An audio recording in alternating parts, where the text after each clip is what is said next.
So, ang topic natin is about fantasy versus reality.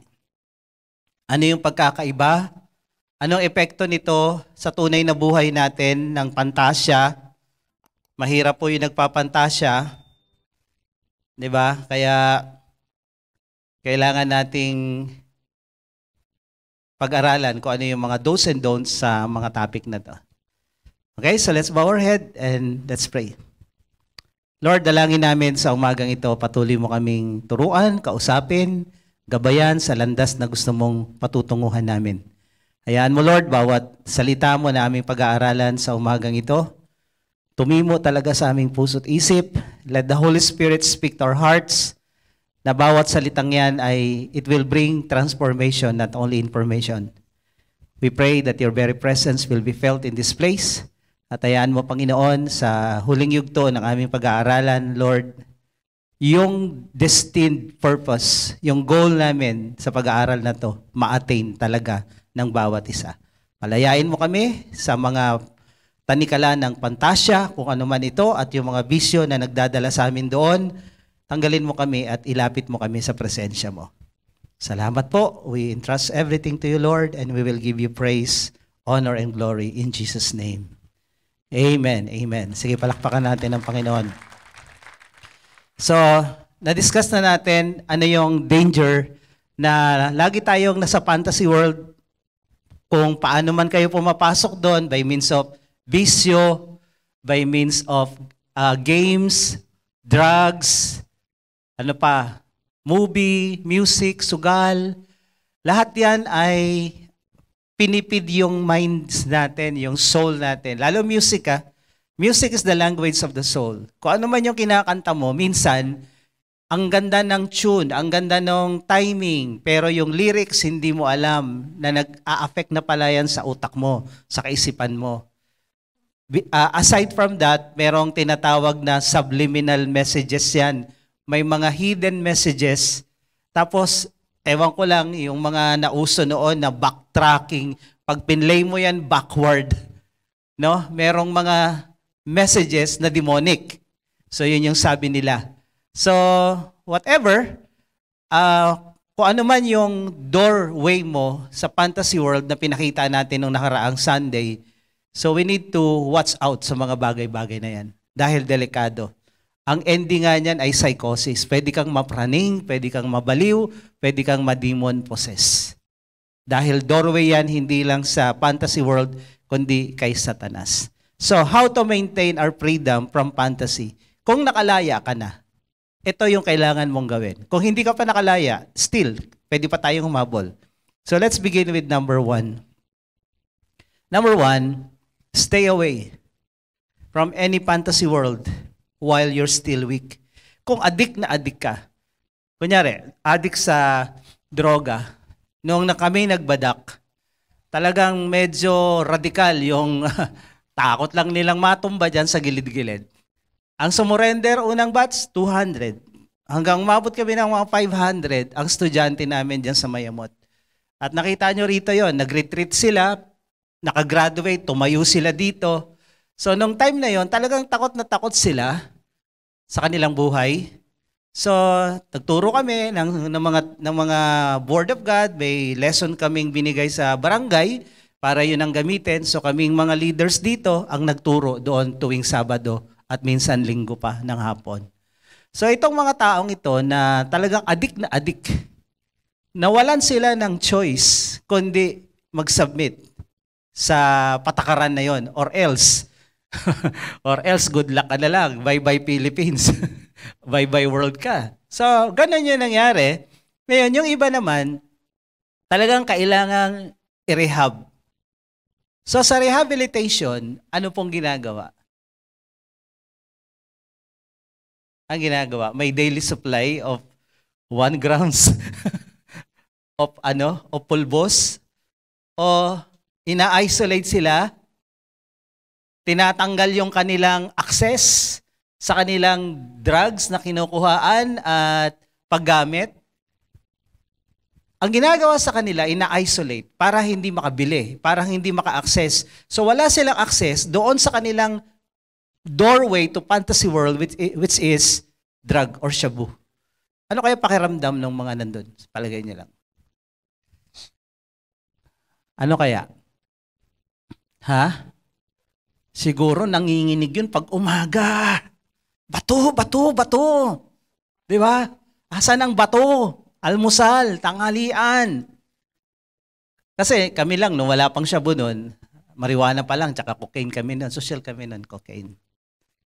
Yung mga barkada ko, pag di nakatira talaga, na ano mo yung nginig, yung parang yung taong dumadaan sa anxiety. Nagsishake yung kamay, yung may problemang mabigat, yung natatakot. Ganon yung mga adik, nanginginig sila. Ngayon, porke ba nanginig, pagbibigyan mo na, baka mamatay kasi nanginginig, hindi, talagang dinideprive sila. So pag ikaw adik sa isang bagay, adik ka sa laro, adik ka sa sugal, adik ka sa lahat ng bagay na nagdadala sa'yo sa fantasy world, kailangan mong lumayo doon. Huwag kayong kakanta ng, o tukso, layuan mo ako, hindi yun mangyayari. Kailanman ang tukso hindi lumalayo. Ang trabaho ng tukso ay palapit. Palapit ng palapit. Kaya nga sinasabi namin doon sa mga kalalakihan, yung sinasabi nyo, palay na lumalapit sa manok, hindi mo pa ba tutukain? Alam nyo, pag yung palay gumagalaw, demon possession. Pag yung palay gumagalaw, palapit sa manok, pati yung manok dapat matakot kasi demon possession, may karga yun. Kaya hindi tinutuka yung palay na lumalapit sa manok, kargado ng demonyo yun. Sabi mo, kargado ng demonyo yun. Kaya wag kang tutuka, madidemon possess ka rin. Sige, sabi mo sa katabi mo, madidemon possess ka. Kaya hindi tinutuka yung mga palay na lumalapit sa manok, nilalayuan. Hello? Sabi ng mga lalaki, ano ibig sabihin nun? Paliwanag nyo sa katabi nyo. Paliwanag nyo. Si Joseph, in the Old Testament, the book of Genesis, tinukso ng asawa ni Potiphar. Sa palagay nyo, yung mga politician mag-aasawa ng pangit? Mga general, mayor, hindi, may pera yan eh. May pera yung mga yan eh, kayang mamili niya mga yan. So, ang ganda ng asawa ni Potiphar. Anong pangalan ng asawa ni Potiphar? Si Potiphar ay parang general ni Pharaoh eh. Anong pangalan ng asawa ni Potiphar? Hindi niyo alam. Si Mrs. Potiphar. Pinukso si Joseph. Sigurado maganda yung asawa nun. Dahil big time siya eh. Pinukso si Joseph. Ang ginawa ni Joseph, tumakas, lumayo sa palay. Kasi alam niya yung palay na lumalapit sa manok, demon possess. Sige, tanongin mo yung katabi mo. Alam mo ba yon na demon possess yun? Pag tinuka mo yon, demonyo na rin yung lumipat sa iyo. So kailangan mong lumayo. Ang mga tukso ay nilalayuan dahil ang tukso hindi lumalayo.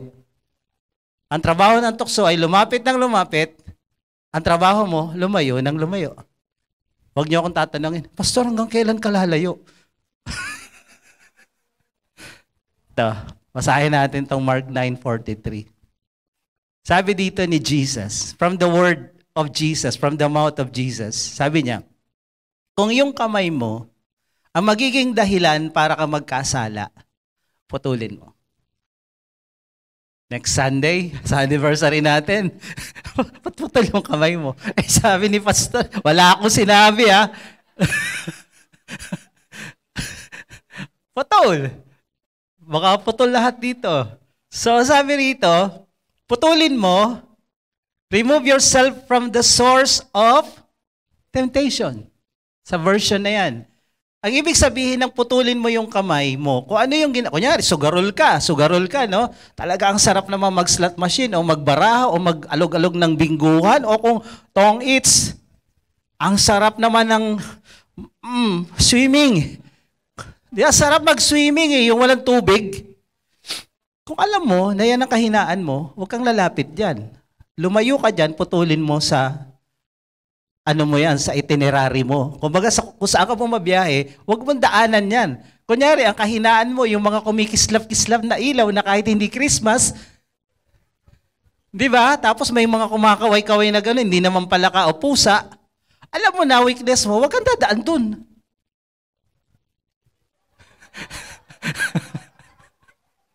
Dadaan ka pa eh. Baka wala na dun. Tingnan nga natin kung nandyan pa. Yari ka dyan. Kaya sabi dito, remove yourself from the source of temptation. Lumayo ka sa pinanggagalingan ng temptasyon mo. Ang kaibahan ng tupa at baboy. Alam niyo ang kaibahan? Lagi ko nang nakikwento rito. Ang tupa, pag nalaglag sa putikan, ang tupa. Nakita ito ng isang farmer na obserbahan niya. Nalaglag yung tupa sa putikan, tapos ang ginawa ng tupa, umakyat doon sa gilid na may mga damo may mga damo. Pinilit niyang tumakas, makaalis sa putikan. Yung isang tupa, inabutan ng kamatayan, pero nag-struggle siyang makaalis. Yung isang tupa, naalis ng shepherd niya at nilayo doon sa putikan na yon. Tuwing yung tupa, makikita yung putikan, lumalayo siya doon. Alam niya na nalaglag siya doon, alam niya na marumi yun, alam niya na hindi maganda ang kahihinatnan niya. Pwede siyang mamatay doon sa putik na yon. Ang ginagawa ng tupa, nilalayuan yung kinalaglagan niya. Natuto siya. Nakita pa niya isa, patay na eh. May sample. Pero ang baboy, pag nilaglag mo sa putikan o nalaglag sa putikan, linisin mo yan. Maya-maya, nandun uli, naglulublob uli sa putikan yung baboy. Baboy siya eh. Pero ang tupa, paliguan mo, malinis na yung balat, hindi na siya babalik doon. Tanungin mo yung katabi mo, tapikin mo, ano ka?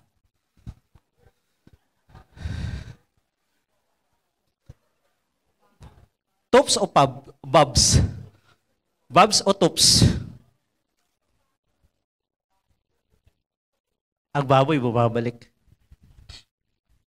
Ang tupa, hindi. Ayan sabi ng Bible, tayo yung mga tupa ng Diyos. Jesus is our shepherd. We are the sheep of His pasture. Kaya kung tupa tayo, alam natin kung saan tayo nalalaglag at iniiwasan natin yan. Mahina ako sa inuman eh. Lahat ng dadaanan mo, iinuman eh. Pastor, walang ibang daanan. Lumipad ka. Hindi ka naman mag-say no eh. So, sabi dito, remove yourself from the source of temptation. It is better for you to enter life threefold. Mas maigi pang pumasok ka sa langit ng pikang o putol yung kamay mo than to have two hands and go to hell. Into the unquenchable fire where there is worm does not die, the fire does not put out. Sa impyerno, yung mga uod, hindi namamatay, yung apoy, hindi namamatay. Pumapasok yan sa iyong mata, sa iyong ilong, sa iyong kaluluwa, kasi ang tunay na ikaw, yung kaluluwa, hindi itong katawan. Namamatay to, naagnas to. Yung kaluluwa, hindi. Eternal yan. At yung kaluluwa, ang nakakaramdam. Yun yung may feeling, may emotion, may intellect. Itong katawan, wala. Lalagyan lang natin to. Kaya what shall a man profit if he gain the whole world but lose his own soul in hell? Soul ang pinapahirapan sa impyerno. Kaya dito, ang tinutukoy is yung soul. If your foot causes you to stumble and sin, kung saan-saan ka dinadala ng paa mo, putulin mo. Next Sunday, daming putol ang paa. Putol ang kamay. Tandaan nyo the meaning is, sabi dito, cut it off. It means remove yourself from the source of temptation. Itong mga grupong ito, kaya ako nagkakasala sa asawa ko, sa pamilya ko, nawawalan ako ng oras. Yung grupong yan, layuan mo yan. Bitawan mo. Maigi nang, sa palagay nyo, pag naputulan ka ng kamay, isa lang at ng isang paa, mararamdaman mo yung discomfort o yung pain? Of course. Ganon din yung mga addict. Pag tinanggal mo sila sa source ng kanilang droga at kinulong mo sa rehab, masakit yun sa kanila. Mahirap yun. So ang mga taong gustong magbago, masasaktan din, may sakripisyo kang gagawin. To follow Jesus, you need to sacrifice something. Hindi pwedeng, gusto kong sumunod kay Lord pero ayokong bitawan to. No. You cannot do that. If you want to follow me, deny yourself. If you want to follow me, sabi ni Jesus, take up your cross. This is the cross. Kailangan mong putulin yung mga bagay na naghahadlang sa'yo para makasunod kay Jesus. Hindi pwedeng sabay. If Jesus is not the Lord of all, your Lord of all, He is not the Lord at all. Sa lahat ng area ng buhay mo, siya ang Panginoon. Hindi pwedeng, ito, akin to Love life, hindi pwedeng makialam si Lord. Business, hindi pwedeng makialam si Lord. Bible lang tayo, Bible study ka lang, Lord, pwedeng makialam. Hindi pwede yun. Ang sentro ng buhay mo, si Jesus. Lahat ng aspeto ng buhay mo, dapat si Jesus ang nasusunod. Si Jesus ang ino-consider natin. Kumbaga sa gulong ng sasakyan, yung nagpapaikot sa buong gulong na yan, yung gitna, yun si Lord. Yung aspeto ng buhay natin, pamilya, love life, negosyo, trabaho, kasali yun na pinapaikot ng Panginoon. Hindi pwedeng ikaw ang nagpapaikot sa Panginoon. Hindi pwede, Lord, bibigyan kita ng time. Teka lang, hindi nangihingi ng time si Lord sa'yo. Ang hinihingi ni Lord sa'yo, buong buhay mo. Ay, bigyan kita 2 hours Sunday. Tapos pag matagal si pastor, tingin ka ng tingin sa relo. Hindi ganun. Ang gusto ni Lord, buo. Love the Lord with all your heart, with all your soul, with all your mind, with all your strength. Hindi pwedeng, Lord, Sunday lang sa'yo, 2 hours pa. Hindi pwede yun. Gusto ni Lord lahat. Bakit? Nung tinubos ka ba niya, kalahati lang? Tinubos ka niya, kalahati lang, tutubusin ko kalahati ng katawan mo. Upper, lower. Pagpasok mo sa langit, kalahati ka, manananggal. Hindi pwede yun. Kailangan buo. Kaya sabi dito, pag pinutol yung kamay mo, pag pinutol yung paa mo, masasaktan ka. Itong tropa mong to, na nagbubuyo sa'yo kung saan-saan ka dinadala, pag pinutol mo yan, medyo masakit din yan. Medyo mararamdaman mo yung kakulangan, medyo mararamdaman mo na parang may nawala sa'yo. Kasi part of you na yan eh. Lahat ng ginagawa mo araw-araw, it will become part of you. Kaya pag pinutol mo yun, medyo masasaktan ka. Pero lahat ng sakit, gumagaling. Lahat ng sugat, naghihilom. Pag tagal niyan, parang walang nangyari. Pag nasanay kang putulin yung mga bagay na nagkokos ng pagkakasala sa'yo, pag nasanay ka, balang araw, magiging banal ka at makikita mo, kaya naman pala nawala itong tropang to. Kaya naman pala nawala tong bisyong to. Kaya naman pala nawala tong fantasy na to. Kaya naman pala. Kaysa naman kumpleto kayo, sama-sama together kayo, pero lahat kayo nasa impyerno. So anong sabi dito? Putulin mo. Mahirap? Masakit? Yes. Pero mas mainam na yan kaysa buo kayo, sama-sama kayo, nasa impyerno naman kayo. Ito pa malala. If your eye causes you to stumble and sin, throw it out. Nako, next Sunday may mga bulag. May mga nakaganito rito. Throw it off. That is, remove yourself from the source of temptation. It would be better for you to enter the kingdom of God with 1 eye than to have 2 eyes and be thrown into hell, where worms feeds on the dead, does not die, and the fire does not put out. So ito po yung kailangan natin gawin. Kung adik na adik ka sa isang bagay, tiisin mo. Tiisin mo. Lumayo ka dyan. Kung na-adik ka sa Netflix, 100 episode, 3 days ka nang nanonood. Luwa na yung mata mo, dumudugo na. Paputol mo Netflix mo. Paputol mo internet mo, sandali. Huwag ka magbayad para maputulan kayo. Adik na adik ka na eh. This is a drastic measure. Drastic decision na putulin. Dahil kung hindi mo puputulin yan, hindi yan titigil. Kahit sa bahay, sinasabi ko nga, pag ako napikon, paputol ko internet dito. Kaya lang may nag-work from home. Sabi ko, yung Netflix, wag na nating bayaran. May YouTube pa tayo. YouTube, ano yun? Na walang commercial. So, premium. So, minsan kailangan nating gawin yan. Drastic decision. Bakit? Kasi sabi ng Matthew 26 verse 41, the spirit is willing, but the flesh is weak. Utak mo, puso mo, alam ng spirito natin na mali eh. Tama yung Bible eh. Tama si Jesus. Tama yung preaching eh. Kaya lang yung katawan ko, naghahanap eh. Nanginginig, kumbaga, nag-addict doon sa isang bagay na yon. Yung iba, worse naman ha. Ang ka-addiction, trabaho ha. Pag di nagtatrabaho, parang mamamatay. Ito pa, ay iba, ang matinding ka-addiction, addict sa problema. Lahat ng makita, pinoproblema. Adik na adik, wala akong problema ngayon, wala akong problema. May problema ka ba? Tatawagan si ganito. May problema ka? Ay, may problema na tayo. Adik ba? Ang adik talaga.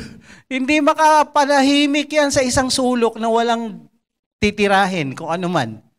So, the body is weak. Ang katawan natin sanay sa fantasy world, sanay sa mga bagay na mali. Pero yung spirit natin, ayaw yon. Ang problema, the spirit is willing, but the body is weak. Kaya kontrolin mo yung desire ng katawan mo. Kausapin mo yung sarili mo, shut up, tumigil ka. Hindi kita pagbibigyan ngayon. Okay? Disiplinahin mo. Number 2, treat fantasy as it is. Inaral natin na ang fantasy is temporary. Temporary relief and entertainment. Para lang tayo malibang. Iba po ang libangan sa bisyo. Ang kaibahan ng libangan, ginagawa mo yan once or twice a week. O relaxation. Kunyari, naglilibang ka, nagbibidyoke ka. Ako, ginagawa ko yan pag Monday. So, kakanta ako ng mga 2 hours. Mahaba ba yan? Bisa, 2 naman kami, tig 1 hour. So, ito todo ko. Kasi pag ang libangan ko, singing, shooting, at kung ano pa. Lahates. Silence. So, namamaril ako dyan sa arms corps. So, ito yung libangan ko. So, libangan ko yan, hindi ako pwedeng mamaril ng araw-araw. Magastos bala. Hindi ako pwedeng kumanta ng araw-araw. Di ba? Ang libangan is ginagawa lang yan once or twice a week. Sabihin nyo, itong laro ML ko, tsaka itong ano ko libangan ko lang Araw-araw mo ginagawa yan Bisyo yan. Ang bagay na ginagawa mo araw-araw at hinahanap-hanap ng sistema mo, ng katawan mo, the flesh is weak, bisyo yan. Kaya huwag ka nang magpalusot. Sabi mo sa katabi mo, huwag ka nang magpalusot. Papalusot ka pa Bisyo yan. Ang libangan, ginagawa minsan-minsan. Libangan ko mag-basketball. Araw-araw nagba-basketball ka, kalahating araw. Hindi yan libangan. Bisyo yan. Mag-brum-brum tayo sa tanay. O yan, libangan yan. Kung once a week lang o once a month. Kung araw-araw mo yan, bisyo yan. Adik ka. Sabi mo sa katabi mo, iba ang libangan, iba ang bisyo. Ang libangan, once a week, twice a week. Naglilibang naman ako mag-Shopee tsaka mag-Lazada Sarap mag-scroll, di ba? Uy, may bago na naman silang ino-offer. 50% discount. Maya-maya, katok ng katok sa gate nyo, doorbell ng doorbell. Sino na naman yan? Bakit yung isa orange, yung isa green? Adik. Iba ang libangan, iba ang bisyo.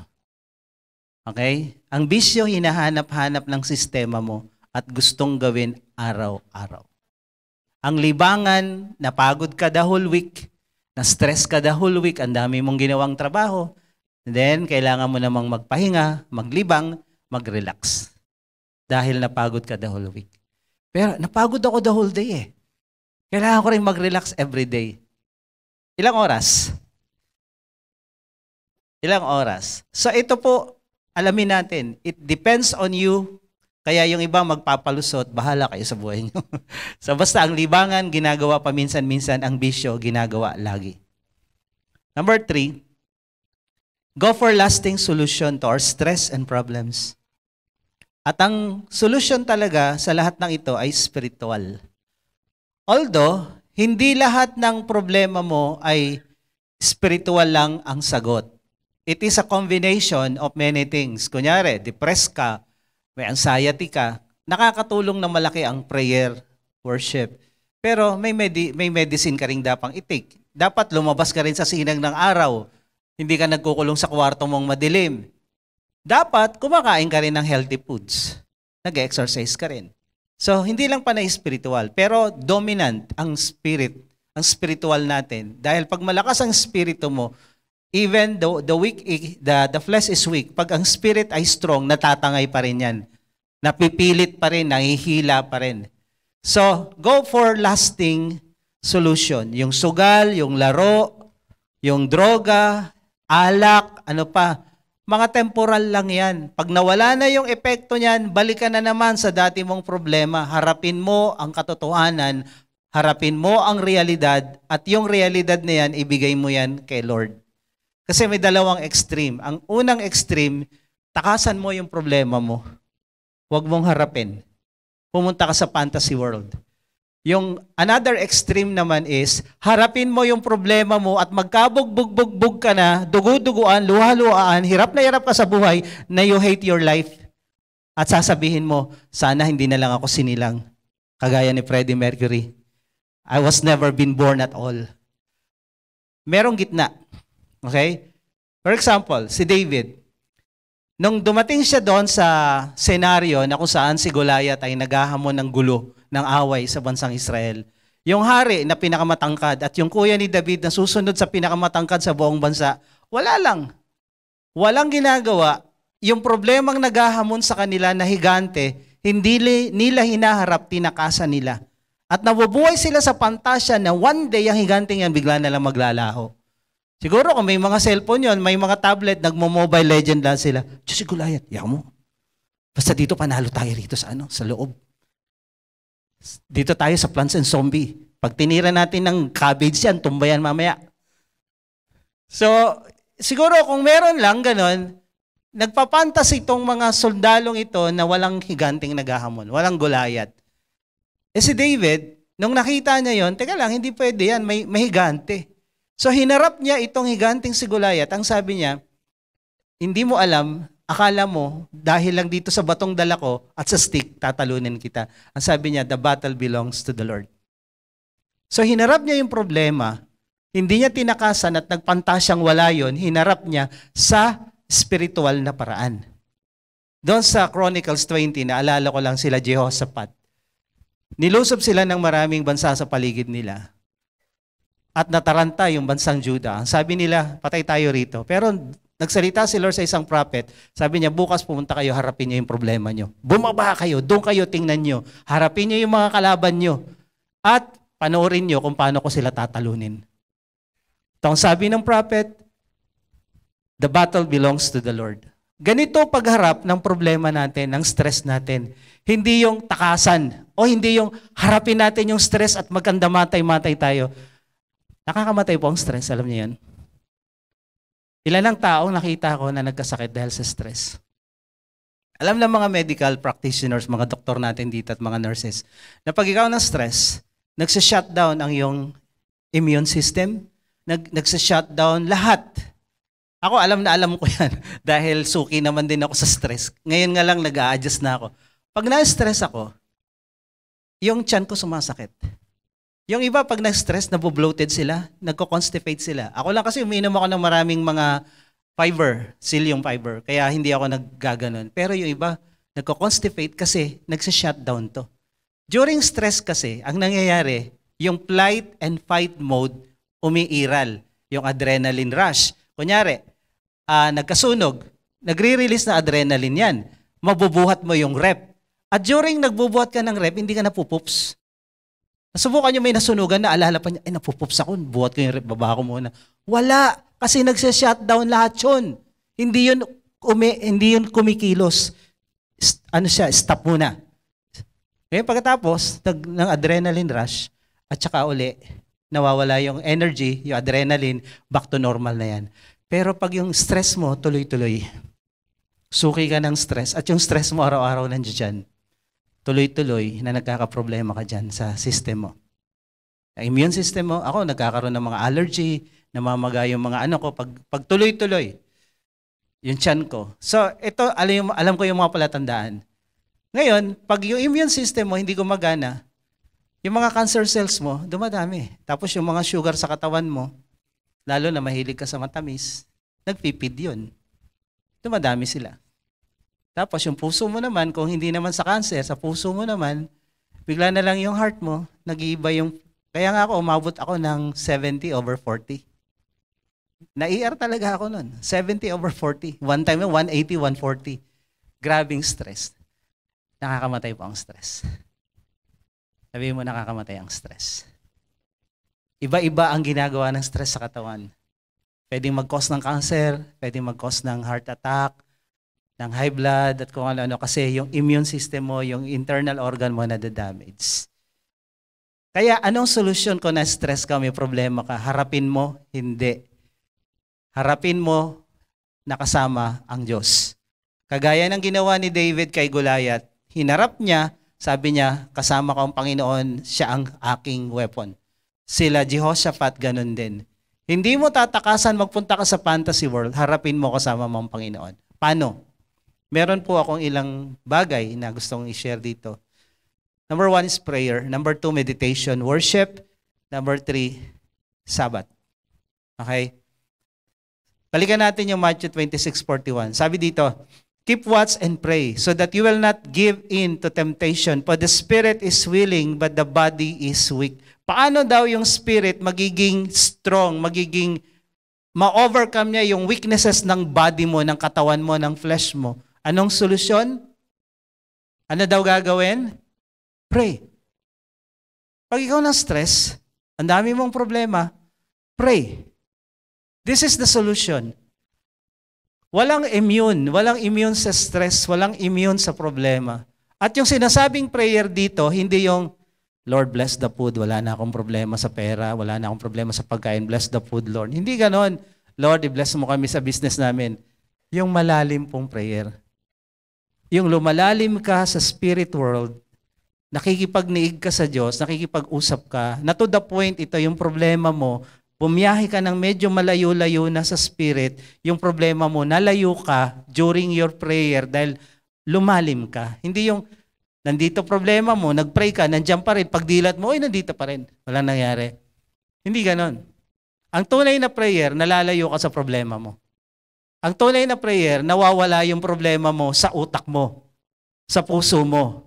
Although nandiyan pa rin. Kunyari, nandiyan pa rin sa paligid mo yung problema mo, nandiyan pa rin yung obligasyon mo bayaran. Hindi naman nawala yun, pero nawala sa utak mo. Kasi merong dalawang bagyo na dinadaanan ng mga tagasunod ni Kristo. Yung bagyo sa labas at yung bagyo sa loob. Nang inabutan ng bagyo sila Jesus at yung mga alagad. Taranta yung mga alagad. Sabi nila, Lord, mamamatay tayo. You don't care for us. And then ang ginawa ni Lord, bumangon, pinatigil yung bagyo sa labas. Yung bagyo sa labas, hindi natin yan control. Bahala si Lord yan sa mga problemang yan. Pero yung bagyo sa puso mo, sa utak mo, ikaw may control nun. You need to fight for that. Ikaw may control ng mga alalahanin sa utak at puso mo, yung bagyo na yan. Kaya may bagyo sa labas, pero kung walang bagyo sa loob, okay ang buhay. Okay pa rin ang buhay. Pero kung walang bagyo sa labas, konti lang, patak lang ng ulan, pero sa isip at puso mo, uy, lakas ng hangin.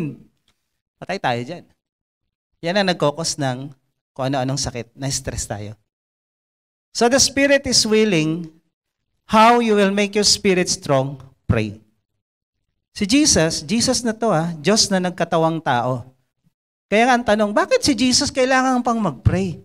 At sino kausap niya habang nagpipray siya? Sino po? God the Father? Di ba, Diyos Ama, Diyos Anak, Spirit Santo, isa lang sila? Ba't kailangan niya kausapin sarili niya?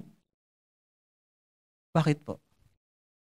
Mag-aaralan natin sa discipleship training. Attend kayo. Bakit nagpipray si Jesus? Kailangan ba niyang mag-pray talaga? Yes and no. Una, siya'y nagkatawang tao, yung kanyang divinity, hindi niya ginamit. Nandiyan dyan, bitbit niya yung pagiging Diyos, pero hindi niya ginamit. So he lived as a human, 100% human. Okay? Hindi niya ginamit yung kanyang pagiging Diyos. So kailangan niyang magdasal. Pangalawa, kailangan niyang magdasal dahil kung ang purpose ng pagpunta ni Jesus sa lupa ay tubusin lang tayo, dapat di na siya pinanganak sa sabsaban. Pinanganak siya 30 at 33, dapat pinako na siya sa krus. Kung ang problema ng tao ay forgiveness lang, pwede naman tayong patawarin ng Diyos Ama sa langit, you are forgiven, di na bababa si Jesus. Pwede naman Kaya naman niya yun, tinuro nga niya na magpatawad kayo So ba't kailangan pang ipanganak? Kailangan pang mabuhay na kagaya natin bilang example na dapat gayahin ng bawat Kristiyano. The life of Jesus is the example of the life of a Christian.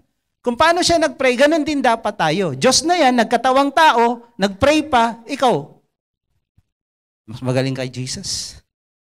Si Jesus na nga nangangailangan ng tulong ng Diyos Ama. Nangangailangan dumulog sa Ama. Nagdadasal. Kung siya kailangan niya, na wala siyang kasalanan at magaling na tao, magaling na Diyos na nagkatawang tao, tayo kaya, paano na? Sabihin mo sa katabi mo, paano ka? Mas magaling ka kay Jesus? Yeah? Tanong mo, mas magaling ka? Sige nga, sige nga. Sige nga, gumawa ka, paramihin mo nga itong tinapay, bigyan mo tinapay. Mas magaling si Jesus sa atin, pero nagpipray. Ngayon, kung mas magaling si Jesus sa atin nagpipray, tayo dapat lang di magpray. Sabi mo sa katabi mo, dapat magpray ka. At hindi yung prayer na quickie. Alis na ako, Lord, in Jesus' name. Cover us tayo with your blood, in Jesus' name, Lord. Sa jeep na lang ako magpipray sa kotse. Hindi yun. It will not do. Pwede yun, pero hindi yun yung tinutukoy dito. Sa Luke chapter 4, verse 2, 40 days prayer and fasting. Naku, patay tayo nito pag nag-fasting tayo ng ganito. Hindi ko pa rin naman nasubukan to, pero maximum ko ay 7 days. Buhay pa naman ako. After 7 days fasting, may mga, sa prayer mountain, may mga nagpo 40 days. Nabubuhay naman sila eh. Yung iba nga, may cancer. Sabi nila, patay kung patay. May cancer lang kami. Tapos, mamamatay kami. Tinaningan na ng doktor. Sabi nila, mamatay kami dito sa taas ng bundok. Alam mo, pagkatapos ng 40 days fasting, gumaling eh. Una, na-cleanse yung katawan. Natanggal yung mga toxin. Sinagot pa ni Lord yung prayer nila. Naghimala pa. So, 40 days prayer and fasting, bago mag-ministry si Jesus, nag-pray. After mag-ministry ni Jesus, umaakyat siya sa bundok, nagpupunta sa isang lugar na tahimik, nagpipray. Bakit kailangan tahimik? Kasi matindihang prayer to eh. Napagod siya sa pag-ministry, nagpagaling, nag-preach, nakaka-deplete po. Kung ang cellphone nyo, nire-recharge nyo yan, ilang oras? Every day. Lalo na kung luma na cellphone. Ilang oras? 1 hour minimum? Okay, kung luma na yung battery, 1 hour. Kung yung battery ng cellphone, china-charge mo, nire-recharge mo, ikaw may battery ka rin. Emotional battery, mental battery, spiritual battery. Kung hindi mo i-recharge yung battery mo, lobat ka, kaya nga maghapon, ang init ng ulo mo, ang sungit mo, pag masungit, mapangit. Di ba? Lobat ka eh. Sabi mo sa katabi mo, lobat ka eh. Cellphone mo, china-charge mo, sarili mo, hindi. Dito, sa pagpipray ni Jesus, nagre-recharge siya. Sabi sa Luke 5:16, He would withdraw to this desolate place and pray. Luke 6:12, He went out to the mountain to pray all night and continued in prayer to God nung pinili niya yung 12 disciples niya. So kay Jesus, ang pananalangin ay bahagi ng buhay o buhay niya. May tinatawag na prayer life at saka life of prayer. Yung prayer life, nakaschedule yung prayer mo. Yung life of prayer, buhay mo ang pananalangin. Maya-maya, nagpe-pray ka, meron ka pang nakaschedule tuwing umaga. So ito si Jesus.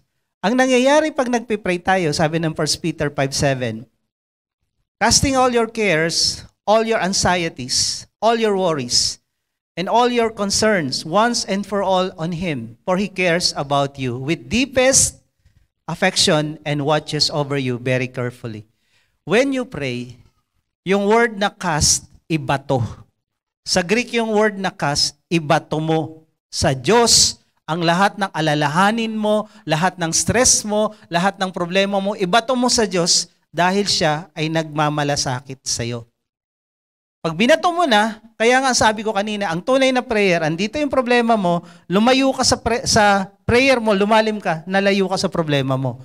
Pero ang sabi dito, hindi ka lang nalayo, binato mo na kay Lord. So wala ka ng problemang hawak. Wala ka ng bagyo sa puso mo, wala ka ng bagyo sa isip mo. Existing pa rin yung babayarin mo. Existing pa rin sa labas yung bagyo, pero sa loob wala na. Kailangan nating matutunan to, mga kapatid.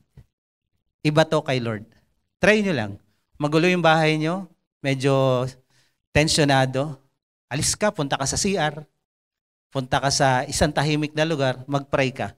O lumabas ka, doon ka sa kotse. O pumunta ka ng prayer mountain. Then, magugulat ka, parang walang nangyari. Kasi nalayo ka sa problema mo eh. Ito yung gitnang solusyon sa fantasy. Hindi ka tumakas, hindi yung maghirap kang harapin, harapin mo nakasama si Lord. Through prayers. So praying is casting all your cares or worries, anxieties to Him. Sabi ng Philippians 4:6-7, prayers give us peace. Do not be anxious. Tingnan yung word Common na common to sa panahon natin. Anxiety, worry. Nasa Bible na pala to noon pa May solusyon na pala ang Bible noon pa Ang sabi dito, do not be anxious or worried about anything. Yung word na worry dito, merimnao sa Greek. Ang ibig sabihin, yung utak mo hati-hati, ang dami mong iniisip. Ang gulo ng isip mo. Nahihirapan kang mag-isip kasi ang dami mong problema, hati-hati. Yun yung kahulugan nito.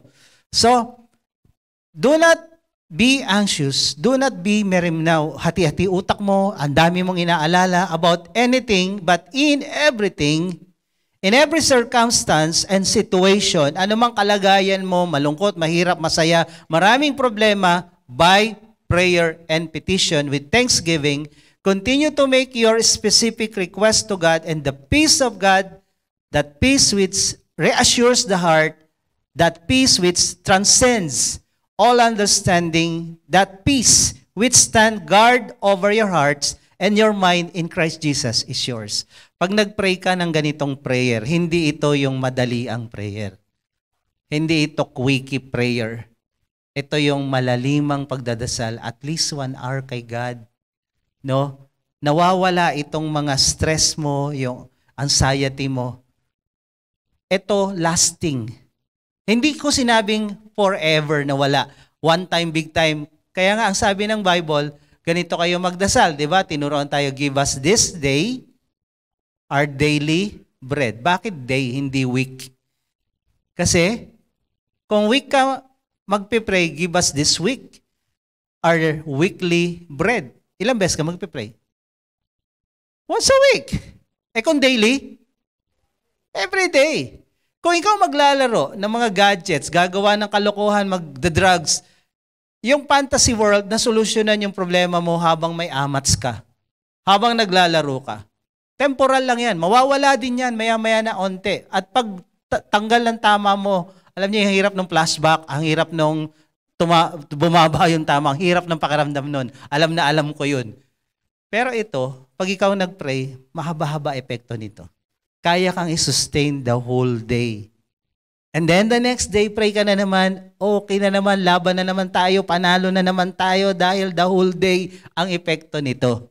Kaya kailangan mong mag-pray every day. Sabi mo sa katabi mo, every day. It gives you peace. Meditation and worship. Sabi dito kay Joshua, ni Lord through Moses, the book of the law shall not depart from your mouth, but you shall read and meditate on it day and night, so that you may be careful to do everything in accordance with all that is written in it. For then you will make your way prosperous, and then you will be successful. What is meditation? Nung leadership, workers and leaders retreat, sabi ko, ang meditation, ini-imagine mo yung binabasa mo. Hindi lang to nagbabasa ka ng Bible. Kunyari, yung kwento, nasa dagat sila, bumagyo. Imaginein mo, nandun ka. Ikaw si Peter, ikaw si John, o ikaw si Jesus. Imaginein mo, what will be your reaction? Dahil habang ini-imagine mo yung binabasa mo, nai-imprint sa utak mo yon, nalalagay sa puso mo yon, na-feel mo yung emotion mo, natatangay ka doon. Kung paano ka naglalaro ng games. Pag ikaw nagpipray, nagwo-worship at nagme-meditate, yung utak mo dito, ang sabi ng mga scientists, yung isang taong stress at ang daming problema, nilagay sa CT scan, red. Red ang utak. Lalo itong frontal. Ngayon, nung siya'y nagpray, nag-meditate, o nag-worship, biglang kumalma. So yung epekto ng paglalaro sa fantasy world, pagdodroga, at epekto ng worship, ng prayer at meditation, the same. Kaya lang, ito, hindi to fantasy. This is reality. Diba? Kinakanta natin, you're real, even when it hurts, when it hard, yung buhay natin para ang hirap, pero totoo ang Diyos. When we come to God in prayer, in worship, and meditation, totoo siya. Tinutulungan niya tayong magtagumpay sa laban natin. Pero kung hindi ka magpipray, hindi ka mag-worship, hindi ka mag-meditate, lumalaban kang mag-isa. At sigurado, sabihin mo sa katabi mo, talo ka. Dahil wala pang taong nanalo sa demonyo, wala pa. Ang Diyos lang ang pwedeng tumalo sa demonyo. Lahat ng problema at hirap ng mundo galing sa demonyo yan eh. Pinapahintulutan ng Diyos para tayo tumatag. Pero kung lalabanan natin yan nang wala siya, hindi talaga tayo mananalo. Never. Kaya kailangan natin ng Diyos. And the way para tayo makahingi ng tulong niya is this: prayer, meditation, worship. What is worship? Worship is not simply singing. Pero the easiest way na makapag-worship tayo is kumanta. And then when we sing songs, ako, pag pumunta ng prayer mountain, play ko lang yung YouTube ko ng mga worship at mga song na gusto kong mag-minister sa akin. So ninanamnam ko, minsan sumasabay ako, minsan hindi ako sumasabay, pinakikinggan ko lang yung kantang yon, nangungusap sa puso ko at isip ko. At kung ano yung message ng song, tinatanggap ko yun. So nakakatulong sa akin yung ganun. Dati kasi medyo nagigitara pa ako, ngayon medyo hindi na, sobrang busy at hindi na siguro kaya mag-gitara. Pero kung kayo marunong tumugtog, this is part of worship. Gumagaan yung pakiramdam nyo. Ang epekto ng droga, yung dopamine sa utak natin, ng games, at epekto ng worship, meditation, and prayer is the same. Ang kaibahan lang, fantasy yun, damaging yun. Ito, reality, uplifting to. Saan ka pa? Sabihin mo sa katabi mo, saan ka pa? And pangatlo, kailangan nating mag-take a break, have a KitKat. Naalala ko tuloy si Mr. Bean. Kailangan mong magpahinga. Sa Exodus 20, isa sa 10 utos ay yung igalang ang Sabat. Remember the Sabbath day, keep it holy. Sa ibang translation, binanggit yung word na honor the Sabbath. Make it holy and honor it. Paano mo i-honor ang Sabbath o gagawing banal? Ang sabi dito, huwag kang magtatrabaho sa araw na yan. Nung nasa Israel kami, dahil itong utos na to sa Israel to binigay, 14 days kami doon. Inabutan kami ng Sabat, walang magdadrive ng bus ng mga Hudyo. Walang magdadrive ng taxi. Kaya yung tourist bus namin, ang nagdrive, Palestinian. Kasi bawal sa Hudyo eh. So sa kanila, masyadong rigid, literal, kaya nga inaway ni Jesus ng mga pare na pati pa namang pagtulong sa kapwa, hindi pwedeng gawin. So masyadong rigid. Pero ang meaning ng Sabat, magpahinga ka. Kasi yung iba hindi adik sa droga, hindi adik sa laro, hindi adik sa kung ano-ano, pero adik sa trabaho. Tingnan mo yung katabi mo. Pag walang gagawin, hindi mapakali. Nalabahan na lahat, labahan uli natin. Kapapalit lang ng kama, ng kutsyon mo, at saka ng sapin, palitan uli natin. Wala ka bang maisip gawin? Adik ka, ha? Hello? Nakakamatay itong adik na to. Nag-iisip lagi ng gagawin. Hindi mo pa kayang magpahinga? Nag-iisip lang kakausapin. Walang kausap. Alam mo, may problema ka. Pag ganyan ka, adik ka. Dapat dumating yung punto na isang araw, kaya mong walang gawin. Okay? Kailangan mong walang gawin. Sabi dito sa Deuteronomy 5:14, you shall not do any work. Kahit sino pa, lahat ng nakatira sa bahay mo, pati hayop mo, magpahinga. Okay? Ngayon, another Sabbath, ito. Sa Leviticus 23:25, you shall do no customary work.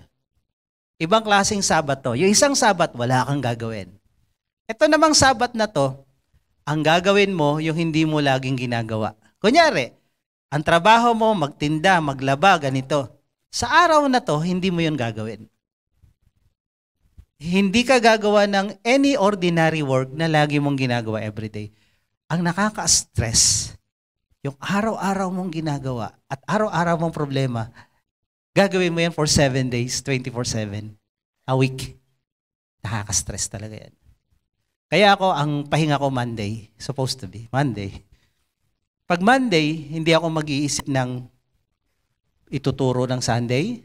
Hindi ako mag-iisip ng patungkol sa church. Hindi ako mag-iisip ng mga bagay-bagay kung ano-ano sa miyembro. Kaya pag may sasabi, si ganito may problema, bukas yan, bukas.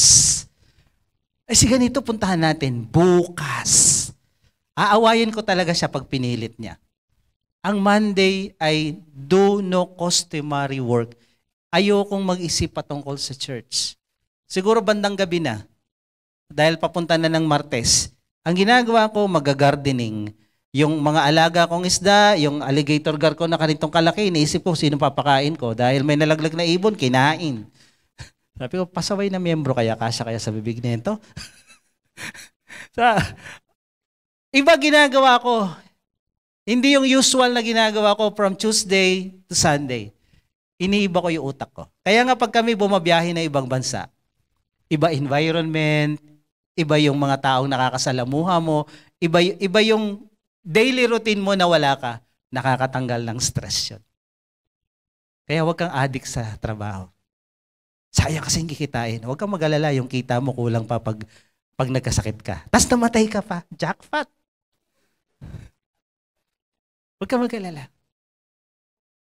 May mga sinabihan ako dito tuwing Christmas busy sila, walang panahon magpahinga.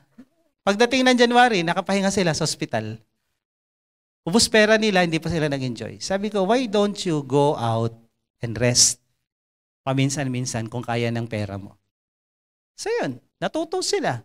Kaya kung kayo nagtatrabaho ng todo-todo, kailangan yung lumabas magpahinga. Ibahin ang mundo nyo. Okay? Ngayon, yung weekly, pumunta kayo kung saan. Para lang maiba yung routine. Nakaka-stress. Number 4, develop these good habits. Ano yung this? Prayer, worship, meditation. I-develop nyo yan. Gawin yung bisyo yan. Bawat masamang bisyo, hindi matatanggal kung wala kang ipapalit na mabuting bisyo. Dahil ang bisyo ay nakakatali sa'yo, nakakadena ka. Para ka lumaya dyan, you create another habit. One habit to another habit. Bad, good. Hindi pwede kang mawala dyan kung wala kang ipapalit. Kaya nga dati, nagyoyosi ako. Nung bata-bata pa ako noon, yosi, drugs, lahat. Nung nawala yung yosi sa akin, ang pinalit ko, chewing gum lang talaga. Chewing gum. Di ba? Ang sarap pag may CR, katapos kumain. Ang sarap. Ewan ko bakit ganun yung panluloko ng nicotine na yan. Pero nung nag-chewing gum ako, wala. Nawala lahat. So you need to replace it. Okay? Yung games, palitan mo ng worship. Yung games mo, palitan mo ng meditation. So lalaya ka. Number 5, develop self-discipline and control. Sabi dito sa 1 Corinthians 6:12, all things are lawful for me. Lahat pwede kong gawin. Pero hindi naman lahat yan nakakatulong sa buhay ko, sa pag-asenso ko, sa sarili kong buhay at pamilya ko. Hindi yan nakakatulong. All things are lawful for me, but I will not be dominated by anything. Masama bang manood ng TV? Hindi. Pero 3 araw ka na. Sa episode na 100 series. Hindi ba, masama bang mag-basketball? Hindi. Kaya lang di ka nagtatrabaho, may pamilya ka. Masama bang magtanay? Hindi. Doon ka na nakatira Walang masama dyan, kaya lang, ikaw ba may control sa ginagawa mo? Because if you're not in control, somebody else will control you. Pag hindi mo control yung utak mo, hindi mo control yung sistema mo, yung katawan mo, iko-control ka ng demonyo. At iko-control ka ng bisyo mo. Kaya dapat, kunyari, kami, manonood ng news. Minsan, 2 hours na. Ay, patayin ko bigla. Patay, sayang. Ang katwira ko, sayang yun, lumens. Mahal ang lumens ng TV. Mahal yan. So, pag walang umangal, uy, wala ka adik.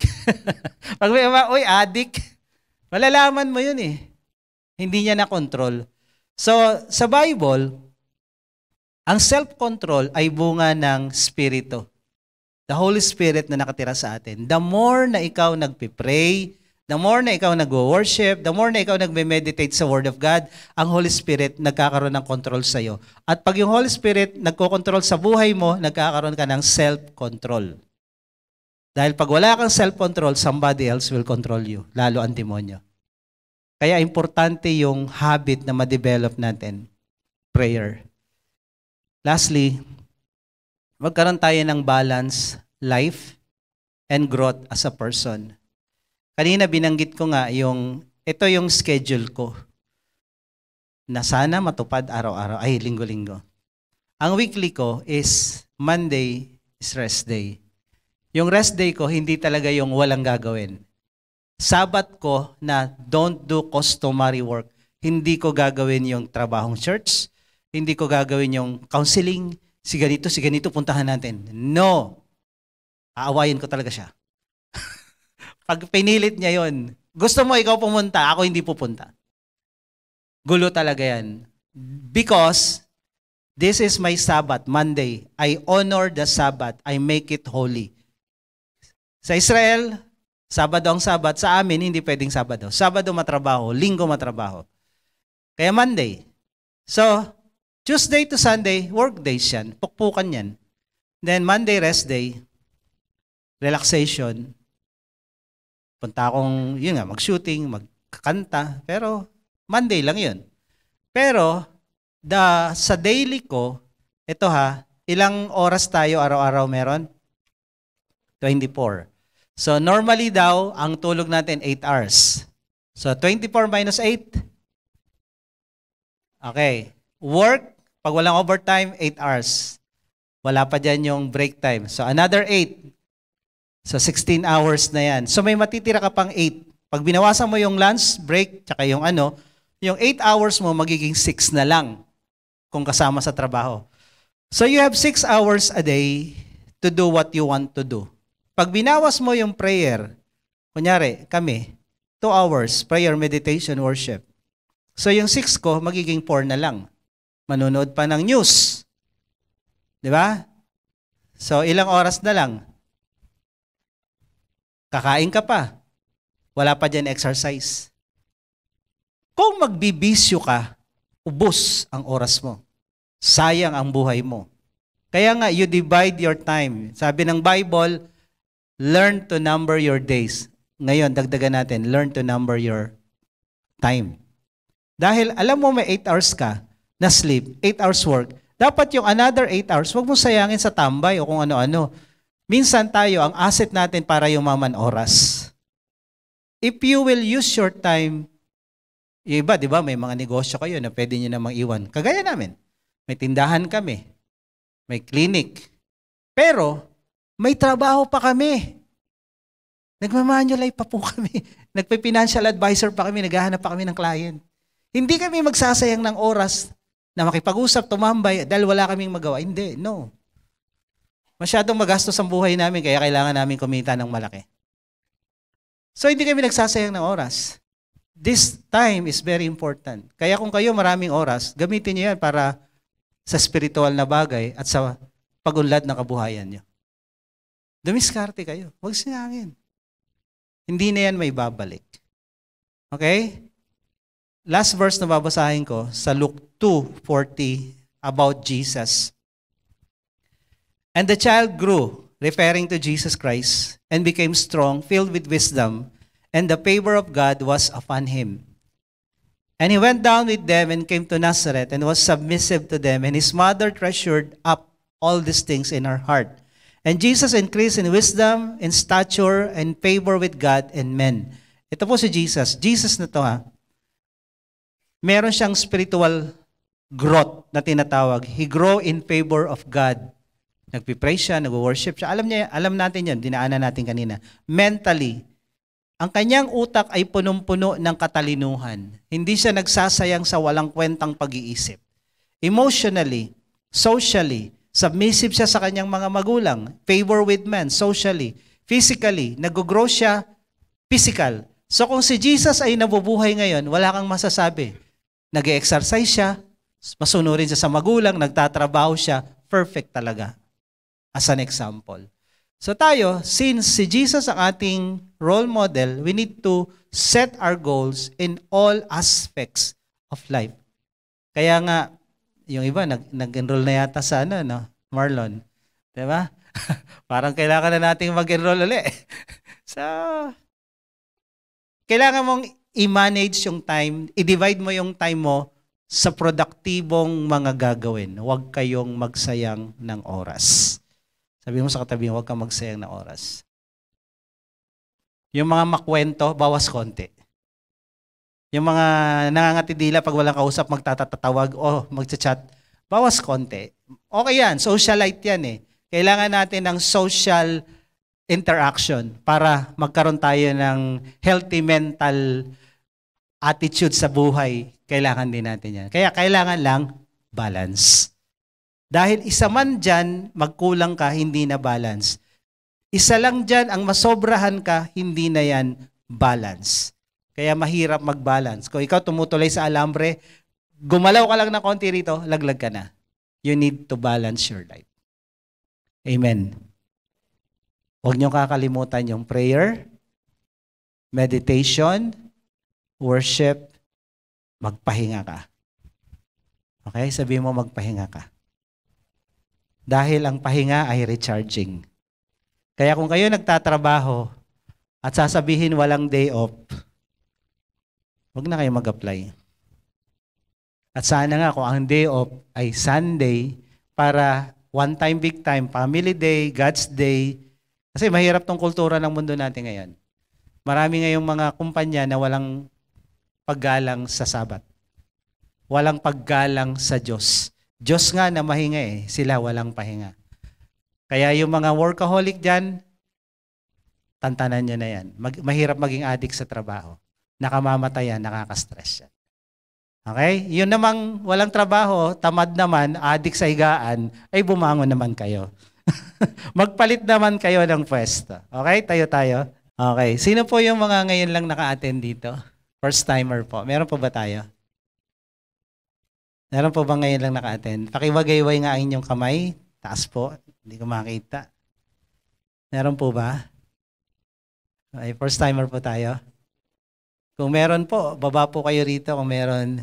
Samahan po kayo ng nag-invite o i-guide ng mga usher kung meron. Magko-closing prayer na po tayo. We just want to pray for you. We just want to bless you. Okay, welcome bro. So welcome dito sa Juhia. Ang Juhia po ay Jesus Our Hope International Assemblies. Kami po ay pagtitipon ng mga Christian, Bible-believing Christian. Naniniwala kami kay Jesus lang, sa Bible lang. At everything na tinuturo dito, it should be in the Bible. Pag wala sa Bible, hindi namin ituturo. Or kung walang backup ng biblical basis, hindi namin ituturo. So ang tinataas namin dito, si Jesus lang, dahil si Jesus lang naman yung Savior natin. Si Jesus lang yung namatay sa krus para tayo tubusin sa kasalanan. At ang sabi ng Biblia sa Acts 4:12, walang pangalang binigay sa silong ng langit para ang tao maligtas, kundi pangalang Jesus. So before we close in prayer, bro, at sa lahat na nandito, kung hindi pa kayo sure, tanggapin natin si Jesus sa puso natin. Dahil itong tinuturo ko, kahit ako, nahihirapang gawin to. How much more kung wala si Lord sa'yo? Dahil ang perfect lang na nakagawa nito, si Jesus lang. Ngayon, pag si Jesus na sa heart natin, nasa buhay natin, at siya yung nag-take over, nag-control ng buhay natin, kaya nating maging balance. Kaya nating gawin ito. Hindi natin kailangang tumakbo sa fantasy world para umiwas sa hirap ng mundo, sa hirap ng buhay, sa stress, sa problema. Hindi natin kailangan tumakbo doon. Ang kailangan natin gawin, hindi rin harapin na lang at magtiis hanggang mamatay. Hindi. Harapin natin, kasama natin si Lord. Dahil pagkasama natin si Lord, magtatagumpay tayo sa laban ng buhay. Hindi niya tayo iiwan, hindi niya tayo pababayaan. Pag in-invite natin siya through prayer, worship, si Lord nasa harapan, nakikipagdigma para sa atin. At magugulat ka na lang, natapos yung problema mong malupit, magtataka ka, anyari, paano ko na pagtagumpayan yan? Si Lord nasa harapan . So that's the way it is. Christianity is not living alone, it's living with God inside of us. So let's bow our head, let's pray. Taas natin isang kamay natin sa Diyos. Simbolo na kinikilala natin na kung wala siya, wala tayong magagawa. At sumunod kayo sa panalangin ito. Lalo nandito sa harapan, sabihin mo, Panginoong Jesus, ako po'y lumalapit sa iyo. Nagpapakumbaba. Inaamin ko. Ako isang makasalanan. At wala po akong magagawa. Para iligtas. para ayusin para ayusin o baguhin man o baguhin man ang aking sarili. ang aking sarili. Ngunit Panginoon, Ngunit Panginoon, ako po'y nananampalataya, ako po'y nananampalataya, kaya ka namatay sa krus, kaya ka namatay sa krus, ay para tubusin ako, ay para tubusin ako, linisin linisin at patawarin at patawarin sa lahat-lahat sa lahat-lahat ng mga kasalanan ko. ng mga kasalanan ko. Sa oras pong ito, Sa oras pong ito, binubuksan ko sa iyo binubuksan ko sa iyo ang aking puso. ang aking puso. Pinapapasok kita Pinapapasok kita bilang aking Diyos, bilang aking Diyos, aking Panginoon aking Panginoon, at tagapagligtas at tagapagligtas ng aking buhay. ng aking buhay. Salamat po Salamat po sa pagpapatawad mo, sa pagpapatawad mo, sa pagmamahal mo, sa pagmamahal mo, at sa buhay na walang hanggan at sa buhay na walang hanggan na natanggap ko na natanggap ko sa oras na ito. sa oras na ito. Ito po ang aking dalangin Ito pong aking dalangin sa pangalan ni sa Jesus. pangalan ni Jesus. Amen. Pwede na pong ibaba natin ang mga kamay natin. Ako na lang magpipray. Lord, salamat po sa umagang ito. Salamat sa aming kapatid na lumapit dito ngayon. At sa lahat ng nandirito, Lord, alam mo at alam na alam mo kung gaano kahirap ang mabuhay sa mundong ito. Dahil nabuhay ka sa mundong ito for 33 years. The worst kind of life you have experienced. Sinilang ka sa sabsaban. Nung araw na pinanganak ka, wala man lang tahanan na nagbukas sa'yo. Galing sa mahabang biyahe, ang iyong ina na si Maria bilang tao, sinilang ka. At nung inalay ka sa templo, wala man lang may offer kundi kalapati lang. Nabuhay ka bilang karpintero at ikaw din ang nag-lead sa pamilya dahil namatay ang iyong pisikal na tatay na si Jose. At sa dulo, pinagkanulo ka, binenta ka, pinahirapan ka. So all the pains of life, all the pains in this life, alam mo. Kaya nga sabi mo sa Book of Hebrews, you are the high priest that can be touched by the feeling of our infirmities. Ikaw ay nakakaramdam. Alam mo, bawat paghihirap, maliit man o malaking dinadaanan naming pain, alam mo lahat yan. Sakit, karamdaman, alam mo lahat yan. Dahil nabuhay kang bilang tao. Kaya ngayon, Panginoon, kung ano yung ginawa mo nung ikaw ay nandito sa lupa, hindi ka pumupunta sa fantasy world para takasan yung pain. Hindi mo rin hinarap yung pain na yan, yung problema na yan, stresses na yan, in your own strength. Instead, tumatawag ka sa Diyos Ama. That is the example that you are showing us that you want us to follow. To imitate, to emulate, Panginoon. Today, I pray na lahat kami na dumadaan sa problema, sa stresses, sa kung ano-anong mga sitwasyon ng buhay na hindi magaganda, Panginoon. Lord, instead na kami ay umatras, kami ay lulusob na kasama ka. Dahil wala pang nanalo sa'yo. If you will fight our battles, if you go before us, we will win this fight. We will win this life. Kaya Lord, I pray, go ahead before us. At hayaan mo araw-araw, ma-invite ka namin na sumama sa laban ng buhay by means of praying, by means of devotion and meditation to your word, worship. This is the only way that we can invite you to fight for us. Huwag naming sayangin yung opportunity that there is a God who is so powerful enough to fight for our battles. Tulungan mo kami, Panginoon, na yung prayer life namin, yung worship namin, yung meditation namin, seryosohin namin talaga. Kaya salamat, Lord. Pagpalain mo kami this whole week. For the battles that is ahead of us, you go before us. Sa mga laban namin na nandito na kami sa kalagitnaan, Lord, we invite you to come and fight for us. We declare that we are more than conquerors through you, Jesus. We are more than conquerors on all these battles and all these problems and stresses, even sickness and diseases, pati sa mga financial na pangangailangan, magtatagumpay kami ngayong linggong ito. In Jesus' name.